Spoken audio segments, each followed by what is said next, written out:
అత్తలందరూ గయ్యాలని, కోడల్ని కోడల్లాగా కాదు కదా, మనిషిలాగా కూడా ట్రీట్ చేయరని ఒకప్పుడు అనుకునేదాన్ని. కానీ నా విషయంకి వచ్చేసరికి నాకు పెళ్ళైన తర్వాత అర్థమైంది, అందరు అత్తలు ఒకేలాగా ఉండరు, మా అత్తమ్మలాగా కూడా కొంతమంది ఉంటారు.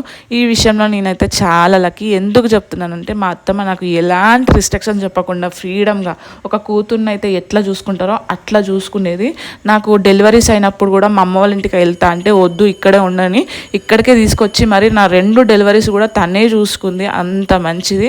నేను మా హస్బెండ్ మా పిల్లల విషయంలో ఎవరిని నమ్మం, మా అత్తమ్మని తప్ప. తనైతేనే మాలాగానే చూసుకుంటుందని మేము ఎక్కడికి వెళ్ళినా సరే ఆమె దగ్గరనే వదిలి మరీ వెళ్తాము, అంత నమ్మకము.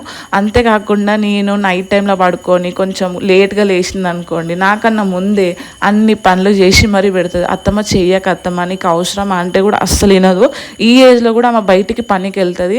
ఎందుకు అత్తమ్మ మేము చేస్తున్నాం కదా అవసరమా అంటే, నాకు పని చేస్తేనే నాకు యాక్టివ్గా ఉంటాను, నేను గట్టిగా ఉంటాను సరే అని వెళ్తుంటుంది. నాకు ఈ విషయంలో ఆమె నాకు ఇన్స్పిరేషన్ అనమాట.